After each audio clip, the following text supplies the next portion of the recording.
everyone. This is an introductory class for those who are studying electrotherapy and actinotherapy for the first time. So in HNB Garhwal University, those who are doing their BPT, so in second year, BPT second year, second paper is electrotherapy and actinotherapy. So it is very clear from the name that electrotherapy. So electro means we are using electrical energy and therapy means we are using it for the treatment purpose. So electrotherapy means we are using electrical energy for treatment purpose.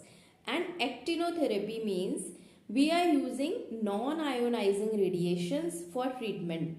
Non-ionizing radiation means they are not so strong radiations which can ionize an atom and which can be very harmful for human body. So for example, ultraviolet radiations, they are also present in the sunlight. Infrared radiations, they are also present in the sunlight, but we are not using sun as a source for therapy purpose here. What we are doing, we are using artificial instruments, modalities which are emitting these non-ionizing radiations like ultraviolet radiation, infrared radiation and laser.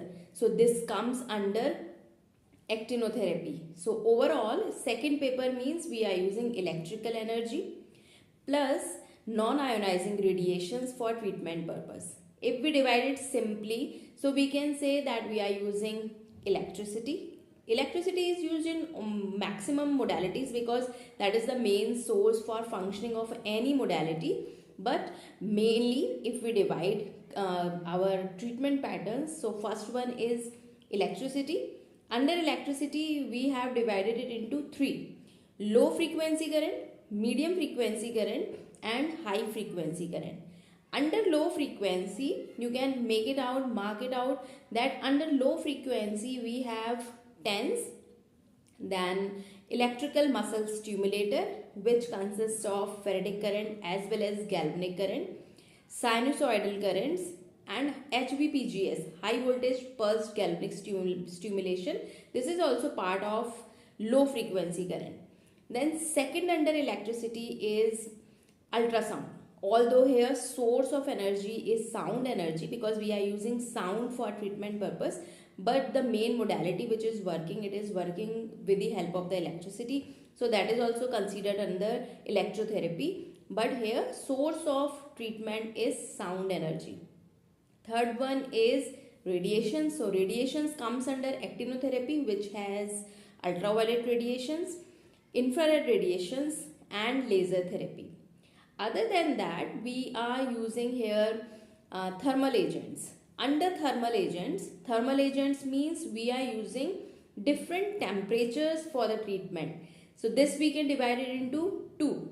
First is cryotherapy. Cryo means here we are using low temperature for the treatment purpose. Another one is heat therapy. Heat therapy, high temperature. Again we divide heat therapy into two.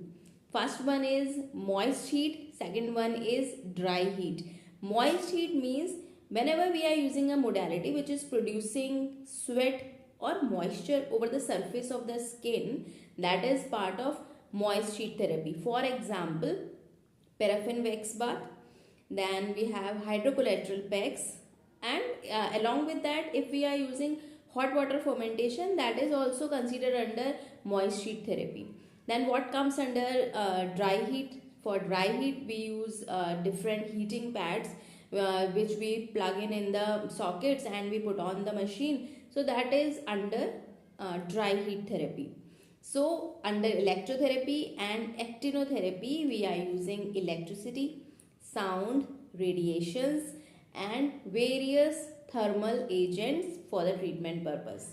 So remember, under low frequency, we have TENS, sinusoidal current, electrical muscle stimulator, high voltage pulse galvanic stimulation. Under medium frequency, we have interferential therapy and Russian current. Under high frequency, we have shortwave dithermy and microwave dithermy. For sound energy, we have only one modality and that is ultrasound therapy, ultrasound US. And for radiations, we have IRR, infrared radiations, UVR, ultraviolet radiations, and laser, which its full form is light amplification by stimulated emission of radiation. Then in thermal agents we have cryotherapy, different methods of cryotherapy. Then heating we have moist heat therapy and dry heat therapy. So this is all about electrotherapy and actinotherapy paper. One by one we'll finish each and every topic. This is just for the introduction, first class introduction. So study according to this plan, make a plan, we'll finish one by one. Thank you so much.